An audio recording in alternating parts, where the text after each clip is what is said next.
분명히 자기 잘못인데 오히려 당신에게 손가락을 들이밀며 적반하장으로 나오는 사람. 지금 그 사람의 얼굴이 떠올랐다면 오늘 이 이야기를 끝까지 들어주십시오. 분명히 자기 잘못인데도 뻔뻔하게 고개를 쳐들고 오히려 당신에게 책임을 뒤집어 씌우는 사람 때문에 피가 거꾸로 쏟아오른 적 없으십니까? 그 순간의 감각이 얼마나 황당한지 아십니까? 처음에는 내가 잘못 이해한 것인가 싶어 당황하고 그 다음에는 어이가 없어 말문이 막히고 그러다 분노가 치밀어 오릅니다. 이 모든 것이 단 몇 초 안에 한꺼번에 밀려옵니다. 그리고 그 혼란 속에서 상대방은 이미 한 발 더 나아가 목소리를 높이고 있습니다. 사랑하는 여러분, 오늘 하루도 말도 안 되는 억지를 부리는 진상들. 틈에서 끓어오르는 화를 억누르시느라 참으로 애 많이 쓰셨습니다. 세상에는 상식이라는 것이 아예 존재하지 않는 끔찍한 사람들이 있습니다. 멀쩡한 물건을 자기 마음대로 손대고 재설치하다가 망가뜨려 놓고선 오히려 불량품이라며 핏대를 세우고 배상을 요구하는 고객. 함께 일하다가 자신이 실수를 저질러 놓고 그 책임을 당신에게 떠넘기는 동료. 먼저 말을 꺼냈다가 상황이 불리해지자 전혀 그런 말을 한 적 없다며 오리발을 내미는 지인.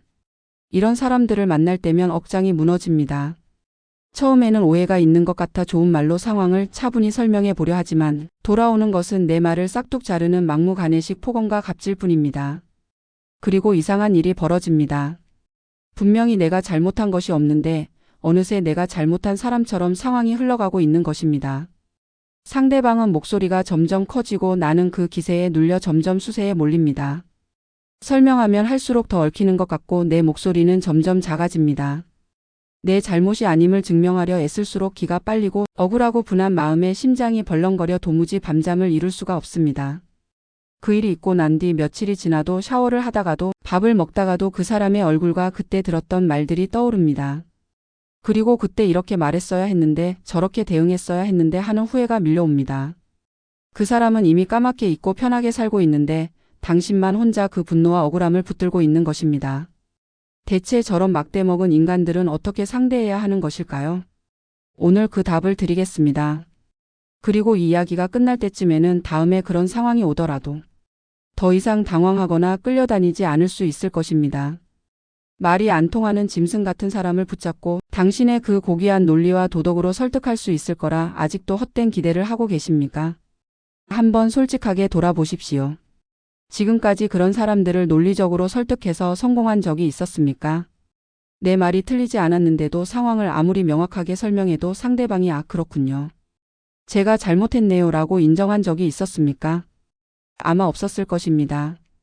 오히려 설명하면 할수록 더 크게 우기고 더 강하게 밀어붙이고 더 황당한 주장을 들이밀지 않았습니까?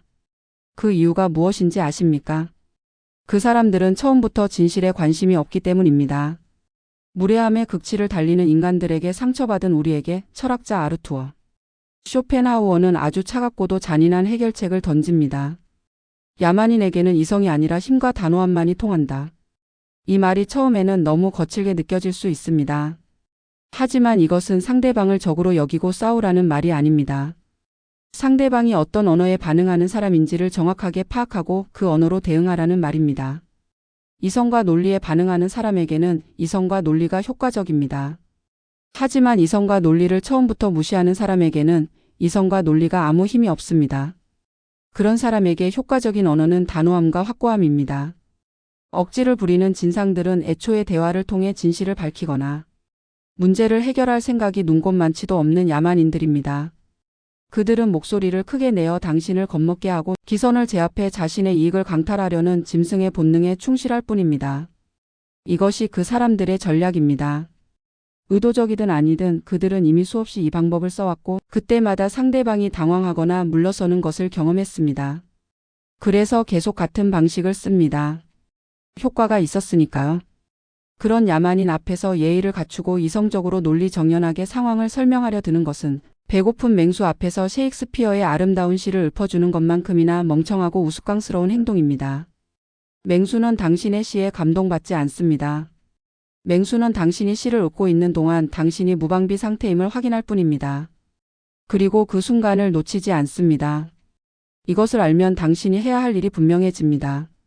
같은 방식으로 대응하지 않는 것. 그들이 기대하는 반응을 주지 않는 것. 그것이 시작입니다.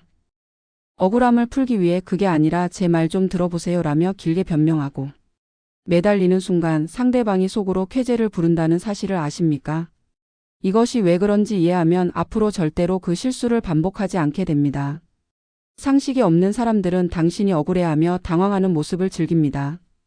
그들에게 그것은 자신이 우위에 있다는 신호입니다. 당신이 설명하려고 애쓰는 것은 내가 틀렸을 수도 있다는 것을 인정하는 듯한 행동으로 보입니다.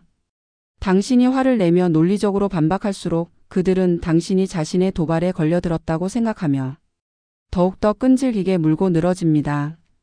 변명이 왜 역효과를 내는지 아십니까? 변명은 방어입니다. 그리고 방어는 상대방에게 공격할 구실을 더 줍니다. 당신이 그게 아니라라고 말하는 순간 상대방은 그 문장에서 자신이 공격할 지점을 찾기 시작합니다. 아니면 뭐야? 그럼 누구 잘못이야? 변명이 길어질수록 상대방이 파고들 틈도 많아집니다. 반면 아무 설명도 하지 않으면 파고들 틈 자체가 없습니다. 쇼펜하우어는 쓰레기 같은 인간과 진흙탕에서 뒹굴면 결국 내 옷만 더러워진다고 경고했습니다. 이 비유가 얼마나 정확한지 생각해 보십시오. 진흙탕은 진흙이 있는 곳입니다. 그 안에서 아무리 깨끗하게 싸우려고 해도 진흙탕에 들어간 이상 진흙이 묻습니다. 흰 옷을 입고 진흙탕에 들어간 사람은 자신이 이기든 지든 옷이 더러워집니다. 그 진흙탕에 들어가지 않는 것이 가장 현명한 선택입니다. 상대가 적반하장으로 나올 때 당신이 가장 먼저 해야 할 일은 친절하고 상식적인 어른의 가면을 벗어 던지는 것입니다. 여기서 가면을 벗는다는 것이 무례하게 대하라는 뜻이 아닙니다. 상대방이 예의 있게 대화할 의지가 없는 상황에서도 계속 예의 바르게 대화하려고 노력하는 그 역할을 내려놓으라는 것입니다. 미안해하는 표정이나 억울해하는 기색을 1%도 보이지 마십시오. 그 표정들이 상대방에게 에너지를 줍니다. 야만인 앞에서는 나 역시 그 어떠한 감정적 동요도 허락하지 않는 차갑고 무자비한 철벽이 되어야 합니다. 감정을 보이지 않는 것. 그것이 첫 번째 무기입니다. 그리고 이것이 처음에는 어려울 수 있습니다. 억울한 상황에서 감정을 드러내지 않는다는 것은 본능에 반하는 일이기 때문입니다. 하지만 연습이 됩니다. 그리고 그 연습이 쌓이면 어떤 상황에서도 흔들리지 않는 단단한 태도가 됩니다. 그 태도가 당신을 지킵니다. 그렇다면 어떻게 이 끔찍한 진상들의 입을 단숨에 틀어막을 수 있을까요? 이것은 매우 실질적인 질문입니다. 철학적 이해만으로는 실제 상황에서 쓸 수 없습니다. 구체적인 방법이 필요합니다. 그리고 다행히 그 방법은 생각보다 어렵지 않습니다. 다만 처음 몇 번은 의식적으로 해야 합니다. 그것은 바로 얼음장처럼 차가운 침묵과 단호한 성극기입니다. 상대가 핏대를 세우며 말도 안 되는 억지를 부릴 때 같이 소리를 지르지 마십시오. 오히려 상대방의 눈을 똑바로 쳐다보며 아무 말 없이 3초간 싸늘하게 침묵하십시오. 이 3초가 생각보다 강력합니다. 목소리를 높이며 밀어붙이던 상대방이 갑자기 예상치 못한 침묵을 만나는 순간 그 기세가 한 박자 꺾입니다. 당신이 기대했던 반응이 오지 않으면 사람은 당황합니다. 그리고 그 3초의 침묵 후에 감정이 완벽하게 거세된 가장 건조한 목소리로 단 한 문장을 내뱉습니다. 규정상 불가합니다. 또는 더 이상 제가 해드릴 수 있는 말은 없습니다. 이것이 전부입니다. 더 이상의 설명은 필요 없습니다. 추가 설명은 상대방에게 또 다른 공격 포인트를 줄 뿐입니다. 한 문장으로 대화의 꼬리를 싹둑 잘라버려야 합니다. 여기서 중요한 것은 그 목소리의 온도입니다. 화가 난 목소리도 아니고 겁먹은 목소리도 아닌 그냥 아무런 감정도 담기지 않은 기계적인 목소리. 마치 자동 응답 시스템처럼. 그 건조함이 상대방을 오히려 더 당황하게 만듭니다. 화를 내는 상대에게 화로 맞받아치면 싸움이 됩니다. 하지만 화를 내는 상대에게 완전히 무감각하게 반응하면 상대는 자신의 무기가 통하지 않는다는 것을 느낍니다. 당신이 바늘 하나 들어가지 않을 만큼 단호하고 기계적으로 반응할 때 당신을 감정적으로 흔들려던 야만인들은 당황하기 시작합니다. 자신이 목소리를 높이면 상대가 움츠러들 것이라고 기대했는데 그 기대가 완전히 빗나간 것입니다. 그리고 사람은 자신의 전략이 통하지 않을 때 결국 그 상황에서 물러납니다. 단호함은 짐승의 목을 조르는 가장 강력하고 튼튼한 목줄입니다. 한 가지 더 실용적인 팁을 드리겠습니다. 그 상황이 반복될 것 같다면 기록을 남기십시오. 날짜, 시간, 무슨 말을 했는지, 상대방이 어떻게 반응했는지를 간단하게라도 적어두는 것. 그것이 나중에 당신을 지키는 증거가 됩니다.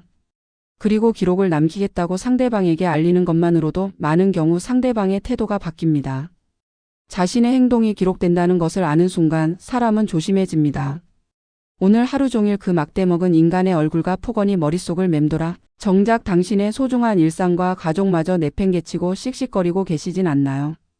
이것이 진상들이 당신에게 입히는 가장 큰 피해입니다. 그 자리에서의 상처만이 아닙니다. 그 사람이 당신의 하루 전체를 심지어 며칠을 오염시킨다는 것입니다. 그 사람과의 일이 끝나고 집에 돌아온 뒤에도 그 사람의 말과 표정이 계속 떠오르고 그때 내가 왜 그렇게 반응했을까 하는 자책과 분노가 함께 찾아옵니다. 그리고 그 감정 때문에 곁에 있는 소중한 사람에게 짜증을 내거나 즐길 수 있었던 저녁 시간을 망치기도 합니다. 그 사람은 이미 잊었는데 당신만 혼자 그 감정에 갇혀 있는 것입니다. 일상에서 마주치는 무례한 갑질이나 억지스러운 진상은 그저 길을 걷다 우연히 밟은 개똥 같은 존재입니다. 신발에 묻은 똥은 씻어내면 그만이지 왜 그 똥을 안방까지 애지중지 들고 와 냄새를 맡으며 분노하십니까? 그 비유가 조금 거칠지만 본질을 정확하게 짚고 있습니다. 그 사람은 당신의 삶에서 그냥 지나치는 사람입니다. 당신의 하루를 좌우할 자격이 없는 사람입니다. 그런데 우리는 그 사람에게 우리 하루 전체를 내어줍니다. 야만인들에게 이기려 들지 마십시오. 이긴다는 것은 그들과 똑같은 수준으로 내려가 진흙탕 싸움을 했다는 뜻일 뿐입니다. 진짜 승리는 그 싸움에 소비된 에너지의 양으로 측정됩니다. 그 일에 내 에너지를 많이 쓸수록 그 사람이 이기고 있는 것입니다. 반대로 그 일을 빠르게 처리하고 일상으로 돌아올수록 당신이 이기고 있는 것입니다. 내 마음의 스위치를 끄고 그들을 인간이 아닌 고장난 라디오쯤으로 취급하십시오. 고장난 라디오에서 소음이 나올 때 우리는 그 라디오에게 화를 내거나 설득하려 하지 않습니다. 그냥 채널을 돌리거나 전원을 끕니다. 그 사람을 그렇게 대하십시오. 그들이 내뱉는 소음에 내 귀한 영혼의 에너지를 뺏기지 않고 평온한 내 일상으로 재빨리 돌아오는 것, 그것이야말로 짐승을 발밑에 무릎 꿇게 하는 진정한 승리입니다. 그리고 집에 돌아온 뒤에도 그 사람의 얼굴이 계속 떠오른다면 딱 하나만 해보십시오. 그 사람에게 쓸 에너지를 나를 사랑해주는 사람에게 써보는 것. 그 사람 대신 오늘 밥 한 끼 함께 하고 싶은 사람에게 연락을 해보는 것. 그 전화 하나가 오염된 하루를 회복하는 가장 빠른 방법입니다. 오늘 밤 당신의 맑고 고귀한 정신을 갉아먹고 억울함에 피눈물을 흘리게 만들었던 그 무례한 인간들을 머릿속에서 시원하게 지워버리시지 않겠습니까? 오늘 이 이야기를 들으면서 떠오르는 얼굴이 있으셨습니까? 그 사람 때문에 잠을 못 잤던 밤이 있었습니까? 그 사람의 말이 아직도 가슴 어딘가에 남아 있습니까? 지금 이 순간도 그 억울함이 완전히 가시지 않은 분들이 계실 것입니다. 오늘 밤 그 감정을 그냥 한번 내려놓아 보십시오. 완전히 잊을 필요는 없습니다. 다만 오늘 밤만큼은 그 사람에게 당신의 귀한 밤을 더 이상 빼앗기지 마십시오. 사랑하는 여러분, 오늘 하루도 상식이 무너진 차가운 현실 속에서 당신의 꼿꼿한 자존심을 지켜내느라 정말 뼈 빠지게 수고 많으셨습니다. 당신이 억울한 일을 당한 것은 당신이 만만해서가 아니라 세상에 미치광이들이 너무 많기 때문입니다. 그리고 그 미치광이들에게 당신이 당황하고 움츠러들고 억울해한 것은 당신이 여전히 상식을 믿는 사람이기 때문입니다. 상식이 통할 것이라고 믿기 때문에 상식이 통하지 않을 때 그토록 충격을 받는 것입니다. 그 믿음이 잘못된 것이 아닙니다. 세상이 그만큼 상식을 저버린 것입니다. 이제는 당신의 넓은 이해심을 그런 쓰레기 같은 자들에게 낭비하지 마십시오. 당신의 이해심은 당신이 진심으로 아끼는 사람들을 위해 쓰여야 합니다. 오늘 그 진상에게 소비된 에너지가 아깝다고 느껴지신다면 그것을 오늘 밤 당신 자신을 위해 쓰십시오. 맛있는 것을 드시고 좋아하는 음악을 들으시고 편안한 잠자리에 드십시오. 그것이 진짜 승리입니다. 단호하고 차가운 태도로 내 울타리를 지켜내는 법을 배운 당신은 이제 그 누구도 함부로 대할 수 없는 강력한 어른입니다. 다음번에 그런 상황이 오면 오늘 이 이야기가 떠오를 것입니다. 3초의 침묵. 건조한 한 문장. 감정을 내보이지 않는 표정. 그리고 그 상황이 끝나는 즉시 내 일상으로 돌아오는 것. 그것만 기억하십시오. 그것으로 충분합니다. 오늘 밤은 귓가를 맴도는 진상들의 모든 헛소리를 쓰레기통에 내다 버리고 세상에서 가장 든든하고 평안한 마음으로 달콤한 단잠에 빠지시기를 진심으로 기도합니다. 오늘 이 이야기를 끝까지 들어주신 여러분께 깊이 감사드립니다. 당신은 오늘 매우 중요한 것을 배우셨습니다. 이 세상에는 말이 통하지 않는 사람이 있다는 것. 그리고 그런 사람에게는 말 대신 태도가 무기가 된다는 것.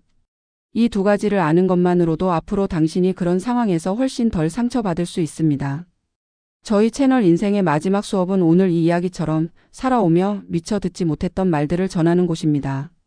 지금이라서 비로소 이해되는 인생의 문장들, 누군가 진작 말해줬더라면 덜 아팠을 그 말들을 이 채널에서 조용히 전해드리고 싶습니다. 조용한 위로가 필요할 때, 혼자 있는 밤에 마음을 어딘가에 내려놓고 싶을 때 이 채널이 그 곁에 있겠습니다. 인생의 마지막 수업은 끝을 이야기하는 곳이 아닙니다. 지금 이 순간의 삶을 조금 더 따뜻하게, 조금 더 나답게, 조금 더 단단하게 살아가기 위한 수업을 함께 이어가는 곳입니다. 말이 통하지 않는 세상 속에서도 나를 잃지 않고 살아가는 법, 그것을 함께 배워가는 곳입니다. 당신이 오늘 밤 조금 더 홀가분하고 단단한 마음으로 눈을 감을 수 있기를 이 목소리가 진심으로 바랍니다. 수고 많으셨습니다. 편안한 밤 되세요.